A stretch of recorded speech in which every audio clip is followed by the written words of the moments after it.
Hello and welcome. As you know that for CPU limits, we have different kind of options available for containers and different kind of options available for the services. In this video, we are going to talk about CPU limits and we will set up CPU limits for containers. So let's start.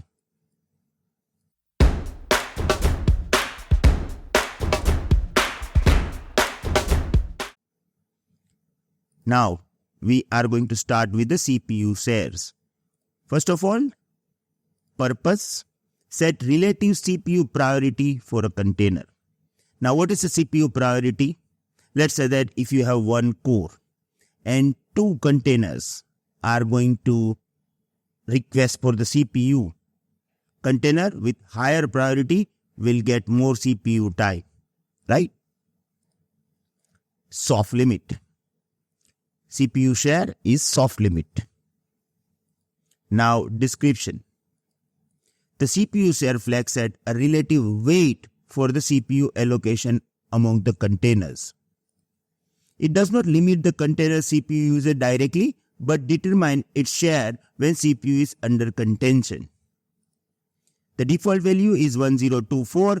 Container with the higher value will get more CPU time than those with the lower value during the CPU contention. There is no absolute maximum value, but typically value are set relatively to 1024, ensuring effective resource allocation.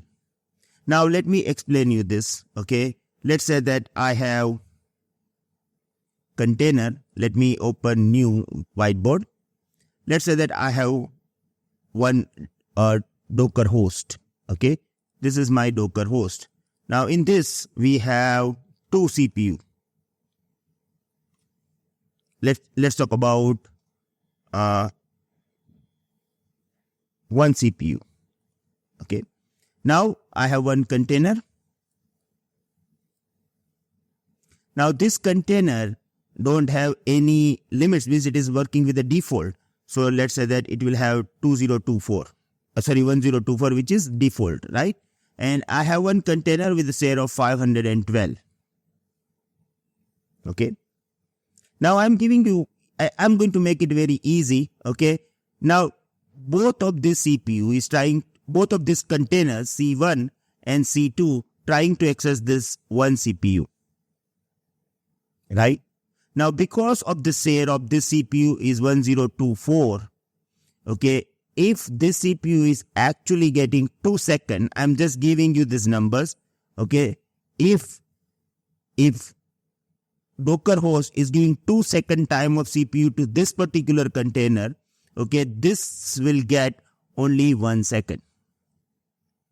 It is like I am busy person. If 2% is coming to me, I am saying that, okay, I have only 3 seconds. But because of this C1 container having higher priority, I can say that, okay, C1, I will give you 2 seconds. C2, I will give you 1 second. Okay. So it is actually deciding factor of priority of CPU cycle, right?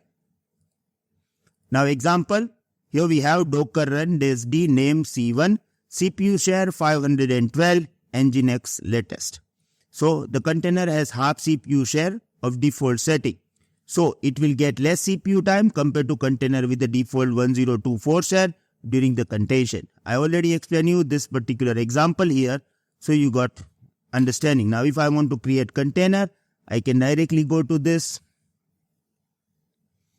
and it is done. Now Docker inspect C1 and from the host you will get detail about the share as well. So let's go to this option. Here we will get Docker host config.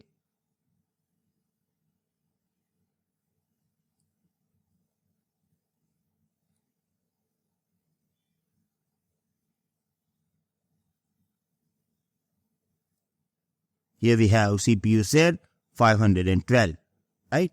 So it is relatively very easy compared to other options. Now let's talk about CPU cores. Purpose, the CPU flag is used to limit the number of CPU cores the Docker container can use. Here we are actually providing weight, right? that which container will get more CPU cycles. Here we are actually providing CPU cores. Type, it is hard limit. Now description. Sorry guys, sorry to disturb you. I know you all are enjoying the session and suddenly it stopped. But if you want full video or if you want full Docker course having 130 plus videos including projects, you can become our community member. Enrollment link is in description. Moreover, we also provide 24/7 support, weekly lifetime live session with Bhavesh Shatara, updates and completion certification as well. Still you have any queries regarding it, you can contact me on my personal number. Thank you.